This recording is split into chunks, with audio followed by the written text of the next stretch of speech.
categorically and vehemently deny na may tinanggap akong $2 million o kahit na anumang halaga.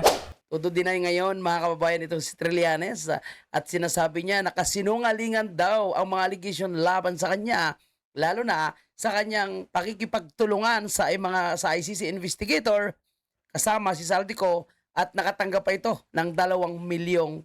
Mga kababayan po natin, kagaya po ng inaasahan po natin, kagaya ng ginawa ng ilang mga napangalanan na nakatanggap ng mali-malitang pera, si Trillanes ay nag-deny din at kakasuhan niya nga po yung mga Marines. So yan po yung maganda. Dahil kung magkakasuhan, ibig sabihin magkakaalaman mga kababayan po natin kung sino ang nagsabi ng katotohanan. Kasi kung si Mike Defensor nga ang tatanungin mga kababayan, gustong-gusto po ni dating Congressman Mike Defensor na talagang kakasuhan itong mga Marines. Bakit? Para magkakaalaman. Ito yung magandang challenge.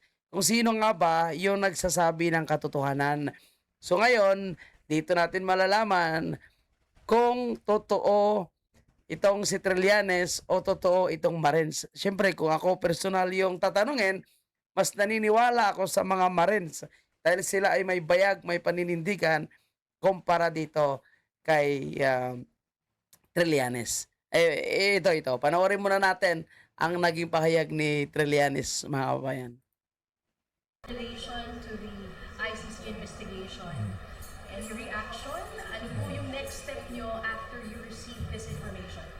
Ganito po. Una-una, I categorically and vehemently deny na may tinanggap akong $2 million o kahit na anumang halaga galing kay Saldico para sa ICC operations o kahit anuman. Hindi po nang Pero di ba mga kababayan po natin, pagkatanda ko lang baka mali din ako alam ko itong si Trillanes sinasabi niya na nandito na yung mga ICC investigator sa ating bansa. So sinasabi niya na ini-interview na, naghahanap na ng mga witnesses. So kung alam niya, ibig sabihin mayroon siyang kontak sa mga taga-ICC. So siyempre kung ang usapin ng pera, malamang at sa malamang hindi niya aminin yan. Diba? Pero ito rin yung mga nakikita kong rason kung bakit gigil na gigil sila ngayon na inaakusahan si Vice President Sara ng kung ano-anong allegation. Ito lang mga kababayan Kung sila yung mag-aakusa sa mga Duterte, gusto nila sabihin na tama sila. No? Ngayon sila yung inaakusahan. Diba? So, naramdaman nila yung takot ngayon. Naramdaman nila yung kaba ngayon. Lalong-lalo na nagdeklara na itong si Vice President Sara para sa pagka-presidente sa 2028. So talagang kinakabahan sila ngayon. At alam nyo mga kababayan, itong mga lumalabas na mga dokumento, picture, yung joint affidavit ng mga Marines, posibleng kung hindi ito action ngayon ng ombudsman, siyempre malamang, no? Sangkot nga doon sa Matrix, si Boying Rimulya, nandun din sa Matrix. Siyempre si Bongbong Marcos, Martin Romualdez, at nakita po natin pati si Lisa Marcos nandun, no? Itong si Torre, nandun din si Torre sa Matrix. At ang mga cabinet secretary ni Bongbong Marcos na kasama sa mga dinideliveran at nakakatanggap nga nitong mali-malitang basura. Basura yung tawag nila sa pera na nakalagay sa malita. So, hindi nila talaga aaminin yan. Kasi pag aaminin nila, ibig sabihin parang inuntog nila yung kanilang ulo sa pader. Pero kung magkakakasuhan, hindi maganda yan. So, tingnan natin. Tayo naman, ilagi namang nakaabang, nakasubaybay. And tandaan nyo po mga kabayan itong si Trillanes, nahatulan ito, no? Doon sa i-file sa kanya ni Pulong sa Davao. So, nagpiyansa lang ito doon sa mga chismis na inaakusan niya kay Pulong. So si Trillanes talaga certified na sinungaling ito. Kasi 'di ba sa kaso nga ni Pulong, lumabas na talagang nagsisinungaling siya sa kanyang mga allegation.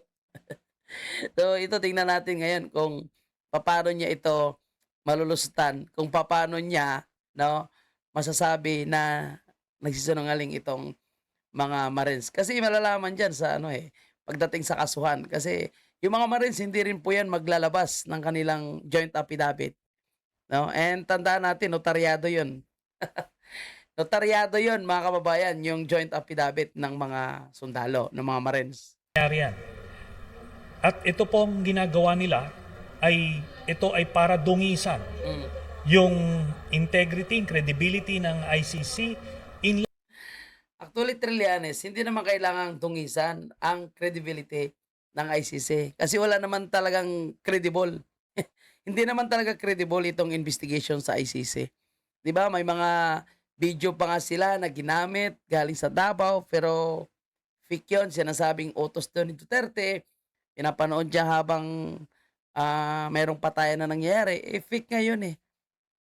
Lalo na po itong mga witnesses na mga napakasinungaling. Nagkukunwaring may hirap at sinasabi sa drama ng sinasabi ng attorney Butuyan na mga may hirap lang daw po yung biktima ng war on drugs. May hirap pa yung malalaking politiko, malalaking drogista, yung nahuli at yung mga nanlaban talagang no, nauna silang nagpaalam. And then yung mga testigo, paano sila nakarating sa Europe, sa ICC kung sila ay may hirap? Di ba? light of what's happening now, the ongoing ICC confirmation of charges hearing. Kung makita nyo, the past several months na pinag-uusapan tong mga mali-maleta na yan, ni isang ugong tungkol sa ICC, wala naman lumabas. Then suddenly, Yon ang pagkakamali mo. Dahil nakalagay doon sa nilabas na video at litrato ni Saldico na mayroong March 11, 2025 na nirelease na mali-malitang pera. So yung araw na yon din yung araw na pinaaresto ang President Duterte. So noon pa, hindi pa nagkaroon ng confirmation na yan, hindi pa nagkaroon ng schedule ng hearing na yan, lumabas na po yan, Trililing. At may mga impormasyon nga na kumakalat na talagang ginastusan nila yung ICC. Sila pa nga yung mismong gumastos sa eroplano para magpadala kay President Duterte sa Hague. So talagang ginastusan. Ginastusan talaga. ngayon, eksakto, biglang lumabas ito. So talagang ginawa nila ito, dinisenyo nila to to divert the attention, to tarnish the credibility of the ICC. Mali din yung Marines, no? Dapat in-advance nila, no? In-advance na nila. O kaya dapat pagkatapos siguro ng confirmation. Wala eh. No? Pasabog na eh. So pag pasabog na, kailangan pasabugin. Nagkataon na mismo, kasabay ng hearing sa ICC, ganoon din yung araw na pasabog na itong isyong ito. Kaya kailangan ng ilabas. So challenge na lang, Trillanes. Patunayan mo na lang sa iyong sarili na talagang mali sila at tama ka. Pero hindi natin papayagan yan. Sige, Kakasuhan ko kasuhan sila ng cyber libel. Yun, maganda yan. At hindi lang yan. Bukod pa riyan, I am sure itong ICC ay kakasuhan din sila ng obstruction of justice Kasuhan. for violating Article 70 ng Rome Statute. Mabigat yung ginawa nila. Akala nila, simple-simple lang yan. Kailangan nilang managot dun sa kanilang ginawa. Maganda yan, maganda yan. Challenge yan, no? Kasi sabi ng mga sundalo, sige, kasuhan nyo kami. Hindi kami natatakot, handa kaming humarap. Kayo nga, halos magkasabot pala, mga mali-mali ito. Si Avanti Damay, again, ito silang mga nasa listahan, mga mambabatas yan. Pero marami pa, may mga senador pa, may mga mainstream media pa na ilalabas. Talang hamon ay kakasuhan, sabi nga, I challenge all those accusing the brave 18 ex-Marines and soldiers of lying to face them and call for a formal and public hearing. Sabi po ni Mike Defensor. So tama yan. Kasuhan, ipatawag, magkaroon ng public hearing, magkaroon ng harap-harapan ng paglabas ng mga ebidensya. And again, yung kanilang joint affidavit ay notaryado yon, sabi ni Attorney Balicod. So, ibig sabihin sinumpaan nila yon. Kaya magandang challenge ito. Tingnan natin. Kasi ngayon pala nakikita ko mukhang kinakabahan na itong si Trillanes. Kinakabahan na itong mga kongresista. At ang bilis nila mag-react. Ang bilis nila magpatawag ng mainstream media. Alam nyo, ito pa sa napapansin natin sa mga mainstream media. Doon sa mga depensa ng mga inakusahan, ang bilis nila kunin no? Ang bilis nila i-highlights. Pero doon sa expose nitong mga ex-Marines, itong mga mainstream media kaya ng GMS, ABS-CBN, hindi nila inilabas. So, parang gusto nila yung sagot lang. Pero talagang allegation, yung mga dokumento, hindi nila nilabas. Obvious po na talagang kontrolado ng gobyerno ni BBM ang ABS-CBN at GMA.